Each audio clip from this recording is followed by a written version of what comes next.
आलेल्या पवारसाहेबांवर जो अन्याय झालेला आहे केस कोणत्या कमी ताकदीने लढतो.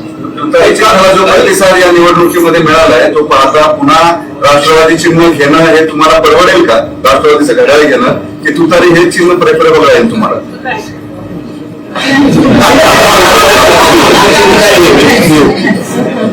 विचार की काही गोष्टी स्ट्रॅटेजिक असतात. तुम्हाला माहिती माझं पोट खूप मोठं आहे, त्याच्यामुळे काही सगळ्याच गोष्टी काही पोटातल्या होतात. काल मंत्रिमंडळाचा शपथविधी झाला, यामध्ये आपण पाहिलं की चिराग पासवानांच्या पक्षासारखा पक्ष असेल किंवा आणखी काही पक्ष आहेत की ज्यांचे एक खासदार निवडून आले किंवा 2 खासदार निवडून आलेत आणि तरी त्यांना मंत्रिपद मिळालंय. मात्र तुमच्यापासून वेगळी झालेली जी लोक आहेत तर त्यांचाही एक खासदार आहे सुनील तटकरेंच्या स्वरूपात, मात्र त्यांना काही मंत्रिपद मिळालेलं नाही. एक तर दुसरे के घरवे में क्यों झाकवा पहिला म्हणतात, पण एक ऑन अ सिरियस नोट म्हणजे मला खरं तर फारशी टीका करायला कोणाला आवडत नाही, पण एक तुम्हाला एक माहिती म्हणून आपल्याला सांगू इच्छिते की आम्ही अनेक वर्ष काँग्रेस बरोबर एक अलाय म्हणून काम केलेलं, मित्र पक्ष म्हणून. आणि मला आठवतंय काँग्रेस पक्षाचाही मोठेपणा अर्थातच की त्या काळामध्ये जो विश्वास आणि प्रेम डॉक्टर मनमोहन सिंगजींनी आदरणीय पवारसाहेबांवर टाकला. पवारसाहेबांना 2.5 कॅबिनेट दिले होते, तेव्हा आपले 8 तर 9च खासदार निवडून आले होते, पण पवारसाहेबांना 2.5 मंत्रालय दिलं होतं. त्यानंतर प्रफुल्लबाईंना इंडिपेंडंट चार्ज दिला होता आणि त्यानंतर पहिल्या टर्मला आघाता संघ होत्या, दुसऱ्या टर्मला म्हणजे आपला नंबर त्याचा फारसा काँग्रेसने कधीच विचार केला नाही. त्यांनी एक मित्र पक्ष म्हणून नेहमीच आमचा मान सन्मान केला आणि आम्हीही त्यांचा केला. म्हणजे खूप प्रेमाचं नातं काँग्रेसचं आमचं राहिलं. आणि त्यानंतर जेव्हा शिवसेनाही आली तेव्हाही उद्धवजींचाही मनाचा मोठेपणा की महाविकास आघाडीमध्ये सगळ्यांनीच एकामेकाचा मान सन्मान किंवा त्या काळातले उपमुख्यमंत्री मुख्यमंत्र्यांमधली केमिस्ट्री कधीच असं झालं नाही की आम्हाला काही म्हणावं लागलं की उद्धवजी हा एक प्रॉब्लेम आहे, असा दिवस कधीच उद्धवजींनी येऊन दिला नाही. त्याच्यामुळे आमच्याकडे हा नंबरचा गेम होता नेहमी, म्हणजे तुम्ही मोठे व्हा आम्ही मोठे एकत्र मिळून मोठे होऊन देशाची सेवा करू. त्यामुळे इतके काय आम्ही फॉर्म्युला काय अडकलो नव्हतं. आम्ही मान सन्मान टॅलेंटवर जास्त काँग्रेस राष्ट्रवादी आणि शिवसेनेने नेहमीच विश्वास टाकला होता. आणि शेवटी नाती विश्वासानेच होता. सगळं हा काही केमिस्ट्रीचा फॉर्म्युला नाही, 2+O=1 असा नाही होता ना. हे प्रशासन आहे, पक्ष आहे, नाती आहे, विश्वास आहे, याच्यातूनच होता. आणि दुसरी गोष्ट मला आश्चर्य वाटते की तुम्हाला या फॉर्म्युलाचं आश्चर्य वाटतं.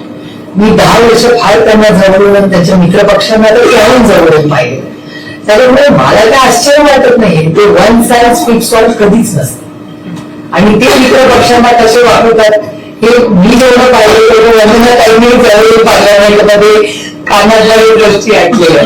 त्याच्यामुळे ते मित्रपक्षांना कसे वागवतात हे आम्ही फार जवळून पाहिले. मला काय आश्चर्य वाटत झाले का 7 खासदार आहे पण त्यांना 1 राज्यमंत्रीपद. त्यांचा अंतर्गत प्रश्न आहे ना. राष्ट्रवादी काँग्रेस पक्ष दुसरा आहे तो आता टेम्पररी तो आणि शिंदे गट त्यांनी त्यांच्या आल्यावर काय करायचा त्यांचा अंतर्गत प्रश्न. आम्ही कशाला त्याच्या ढवळाढवळ करतो. की अजित पवार गटाला मंत्रिपद हे देण्यात आलं नाही भाजपकडून. दुसरीकडे पुण्यात ज्या पद्धतीने मुरलीधर मोहोळ यांना मंत्रिपद दिलं गेलंय, चर्चा ही पण आहे की अजितदादांच्या खच्चीकरणासाठी भाजपकडून अशा पद्धतीचं राजकारण केलं गेलंय. त्यांचा तुम्हाला हा प्रश्न विचारायची इच्छाच होती अजून ह्याच्यावर काय महत्वाचं की लोकसभेपुरती बारामतीतली राजकीय लढाई येत आहे त्याला थांबलेली आहे. विधानसभा आमच्याकडून ही लढाई अशी कधीच नव्हती. पॉलिटिकल ठीक लोकसभेपुरती लढाई थांबलेली आहे. आता तुम्हाला ऍज पॉलिटिशियन म्हणून काय वाटतं काही ऑप्शन उपलब्ध आहेत, स्पेशली रोहित पवार क्लेम करतात की त्यांना कमळाच्या चिन्हात लढा.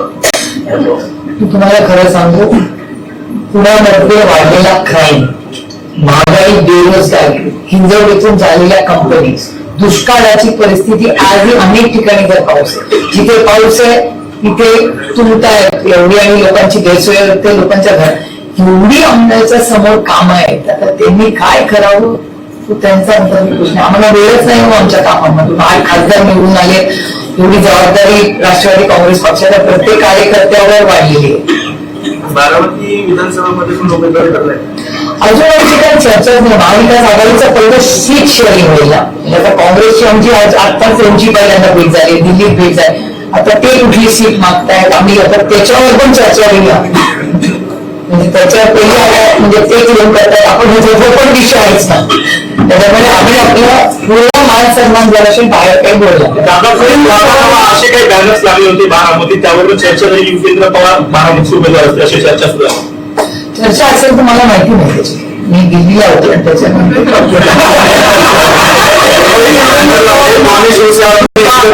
कुस्तीगीर संघटनेच्या अध्यक्षपदावरून युगेंद्र पवारांना हटवलं, कुठेतरी सुराचं राजकारण केलं जाते. दुर्दैव आहे, कारण युगेंद्र पवार हे कुस्तीमध्ये अतिशय उत्तम काम करत होते. गेली अनेक वर्ष ते कुस्तीचा खूप मोठा कार्यक्रम बारामती अतिशय चांगल्या पद्धतीने करत होते. राज्यातून लोक तिथे कुस्ती घ्यायचे, त्यामुळे मलाही आश्चर्य वाटलं. पण त्यांना काढता येतं का नाही हेही टेक्निकली बघायला लागेल आणि त्याच्यानंतर पुढे काय ऍक्शन घ्यायची हे पण. मुंबईत बांधणी दोन्ही शिवसेनांनी एकत्र यावं म्हणून दिनावी असेल. तशीच राष्ट्रवादीच्या एका कार्यकर्त्यांच्या ग्रुपची सुद्धा मोठी इच्छा आहे की दोन्ही फॅक्शन्सनी एकत्र यावं. याच्यामध्ये काही पर्सेंट तरी स्कोप तुम्हाला दिसतो का की दोन्ही फॅक्शन्स एकत्र येतील, एकत्र येऊ शकतात? तुम्हाला काही होप आहे त्याच्याबद्दल की अजिबातच नाहीये? हा देश बँगलोर नाही चालतो. देश किंवा पॉलिसी ही संघटनेत आणि पार्लमेंटमध्ये बनते, ती बँगलोर नाही. बॅनर रिफ्लेक्ट सेंटिमेंट बहुत सेंटिमेंट. पण आता कुठले कार्यकर्ते आपल्या म्हणजे आमच्या पक्षात असं आहे, आमचा पक्ष शरद पवार सगळ्यांनाच 24 यांचे पण 5-5 प्रत्येकाचे फोटो. त्यामुळे आमच्या पक्षामध्ये नॉर्मली सेंटिमेंट बॅनर लावायची गरज नाही. पवाराचं 24 अवेलेबल असतात, जा त्यांना सांगा आणि त्याच्यावर ऍक्शन. दोन्ही फॅक्शन येतील का एकत्र? तुम्हाला काही 1% चान्स काही वाटतं? आता मी दुष्काळ, आता होणारी अतिवृष्टी, आलेल्या 8 खासदारांची सगळ्यांची जबाबदारी. आता 8 खासदार आहेत, त्यांना घरं, ते जिब्गारी पण नाही. आता तिथे जाऊन प्रश्न कसा विचारायचा एक नवी पार्लमेंटमध्ये, मग भाषण कशी करायची, हे सगळी मोठी प्रक्रिया. प्लस विधानसभा, प्लस हरियाणामध्ये आम्ही लढणार, प्लस झारखंड. बापरे बापरे, 25 वर्षातल्या ज्यावेळेस आपण मागे वळून पाहतो तर आतापर्यंत काय कमावलं तर काय बऱ्याचदा सत्ता आली वगैरे वगैरे सगळ्याचा विचार होईल. पण या अशा क्षणी आपण याचाही विचार करत असतो की आपण आतापर्यंत काय गमावलं, याचं कधी चिंतन करतात का?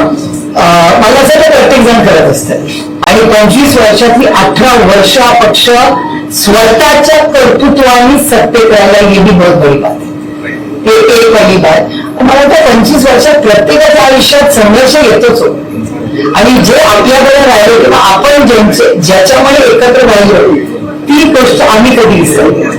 हा पक्ष वाढवण्यामध्ये प्रत्येकाचं मोठं योगदान आहे, हे आम्ही मान्यच करतो आणि आम्ही कधी नाकारलेलंच नाही.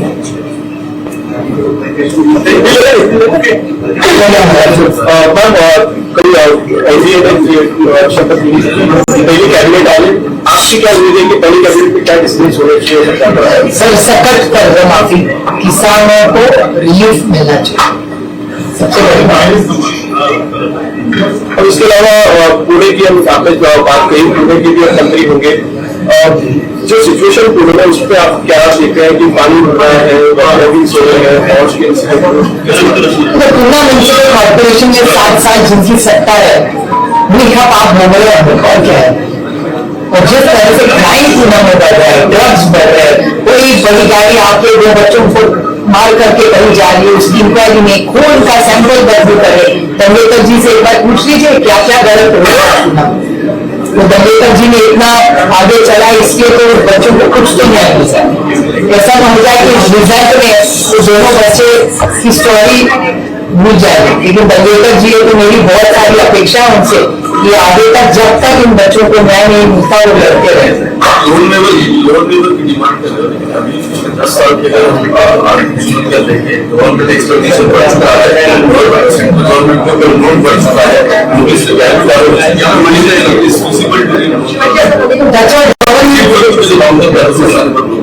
is what the government has to work out. At one level, the government and parliament says पैसे की कमी नहीं है.